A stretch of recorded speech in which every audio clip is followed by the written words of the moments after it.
Section 1. John, I've just had some good news. Susan has had her baby.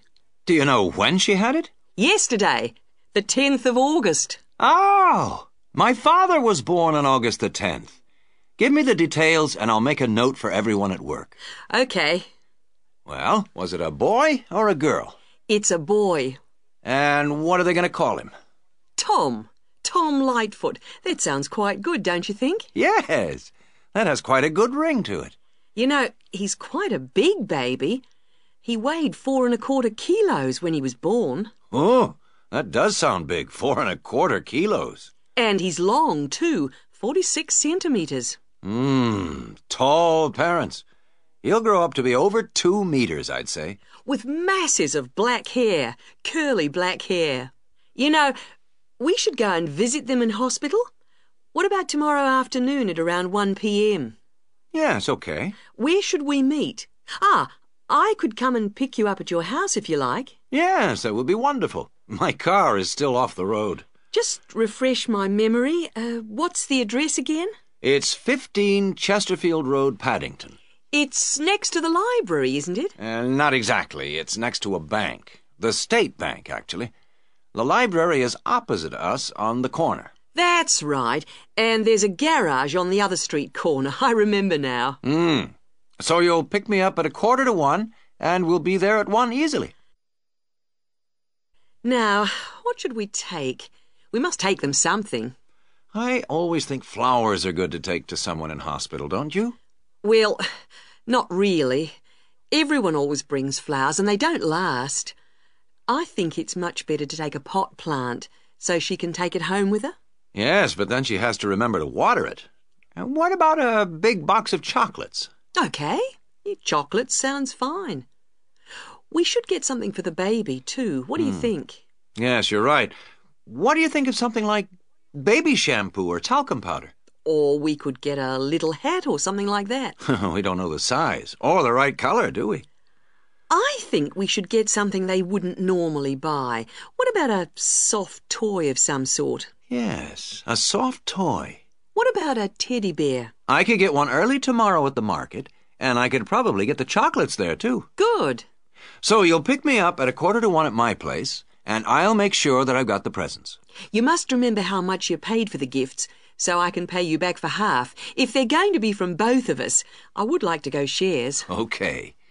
I'd say the chocolates would be about $15 for something nice and not too small, and the toy would be around $35 or so, I think. Good, that'll be fine. About $25 each then.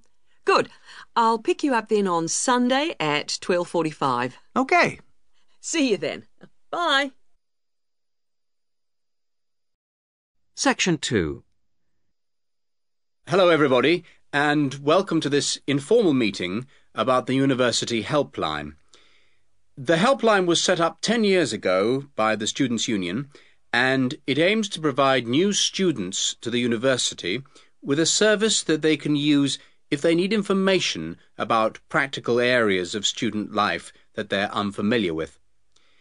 Let me give you some examples of the type of help we can offer.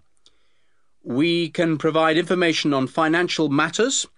For example, you may feel that your grant is insufficient to see you through college life, or you may have some queries regarding the fees you're paying if you're an overseas student.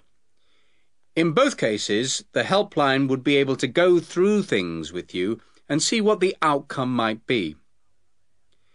Another area we can help with is what we generally term the domestic area, things such as childcare and the availability of nursery provision, for example, come under this. Then there's academic issues that may arise while you're in the early stages of your course that you may not know what to do about. You may wish to know more about essay deadlines, for example, or how to use the library. There are all kinds of questions you will find yourself asking and not knowing where to get quick answers from. The helpline would be able to provide these. The last example I've given here is simply termed social.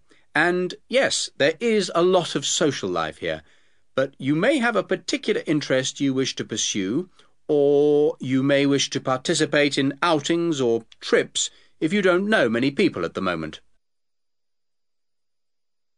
Let me give you some details so that you know where to go and who to see if you want to pay us a visit.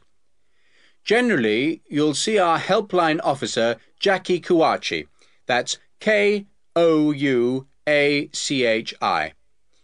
Jackie is a full-time employee of the Student Union, and she works in the Student Welfare Office. That's the office that deals with all matters related to student welfare, and it's located at 13 Marshall Road.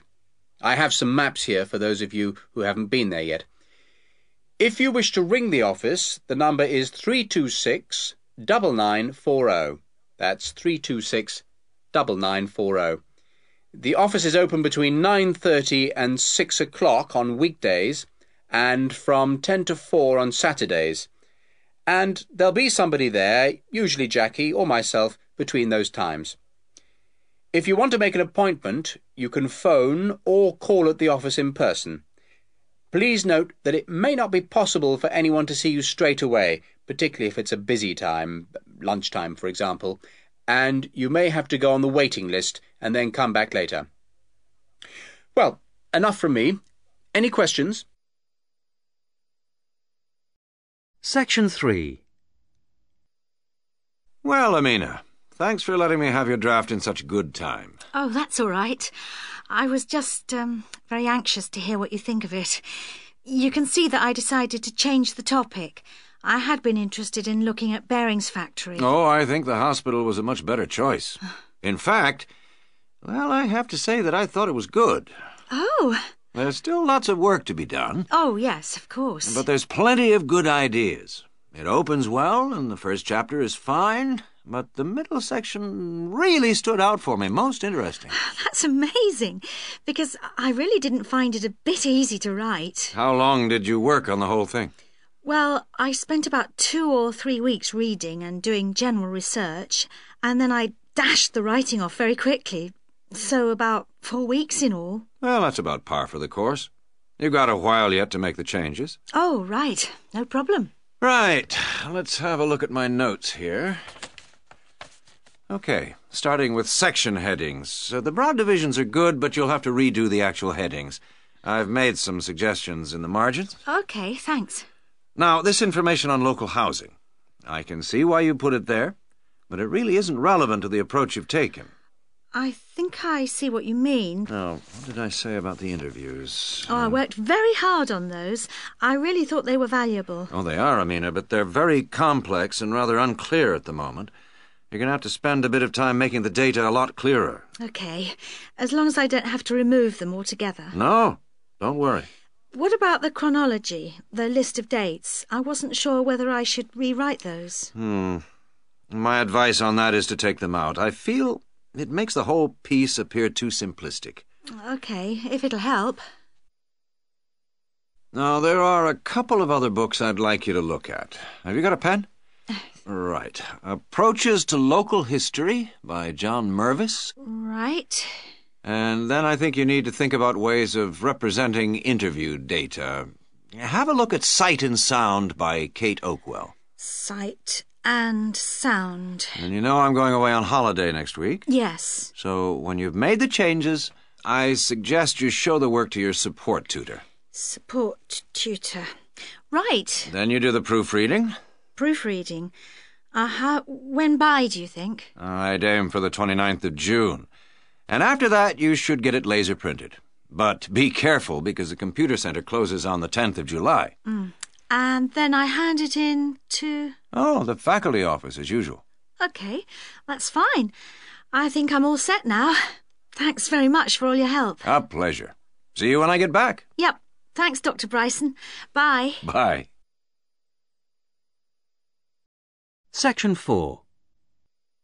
Good afternoon. I'm Paula Bundle, and I am giving you the lectures on environmental noise this term. Today, we're going to look into the effects of noise on a planned housing estate in a particularly difficult part of the new Manchester Park area. This site is not as bad as some I have researched in the past. The Blacktown Airport is closed from 6 p.m. to 7 a.m, and this is a great advantage to the site. The only noise after dark is from the highway, and the traffic is somewhat reduced between 7:30 p.m. and 5:30 a.m. So the people most affected by the noise will be, I expect, housewives. By the time most of the students and workers have arrived back home in the evening during the week, the noise will have abated to a fairly large extent. The weekends are still a problem, of course, but the traffic is certainly reduced on Saturdays to a large extent, and even more so on Sundays. Of course, modifications to houses will be necessary at a site like this, and they come at a significant cost to the developer and home buyer. The modifications I'm about to outline will add about $25,000 to the price of a newly built house. That will still mean a cheaper house than in a less noisy and more desirable area. A bit of background would not go astray. I understand that you are all familiar with the proposed development site at Manchester Park. It's a particularly difficult one in terms of noise, with the highway along the eastern perimeter and the Blacktown Airport not 3 kilometres away to the north. Of course, those nearest the highway will be the worst hit, with heavy traffic noise as well as the noise from the light planes overhead. As you all know, the normal noise threshold for private housing is 55 decibels. At this site, the levels have been recorded as high as 67 decibels. The construction of the houses has to be somewhat modified from houses in most areas. In the houses on the highway and in the noisiest areas of this site, there will be a need for specialised double glazing, and special acoustic seals will have to be fitted to the doors. All exterior doors in this especially noisy pocket will have to be solid core wood doors with hinges. Every house built on this site, not just those adjacent to the highway or nearest to the airport, will require high-density insulation materials in the roof. Not only will all the roofs need insulating, the exterior walls will be required to be double brick. All ceilings will require double-thickness plasterboard to be used in the construction. In the noisiest areas, mechanical ventilation will have to be installed in the exterior walls. In those areas with sealed windows, it will be necessary to fit fans with absorbers to cut out the noise in those particular houses. Air conditioning units could also be fitted in the ceilings of such houses, but this is substantially more expensive than fans and may not be needed on this site. Coming back now to the double glazing I mentioned before, specialised double glazing requires a larger air gap between the inner and outer glass than normal double glazing. The gap must be at least 7 centimetres. The thickness of the glass is also a factor, 8 millimetres on the outside and 6 on the inside pane.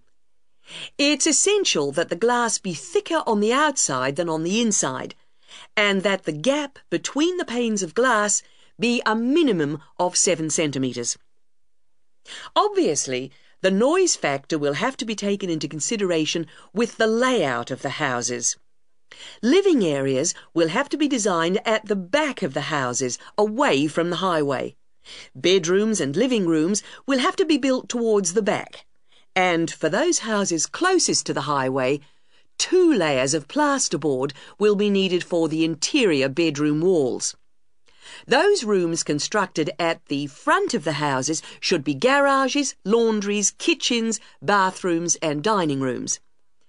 I have come to the conclusion that this development should go ahead, but with various acoustic modifications according to the position of the block in relation to the highway and intersection.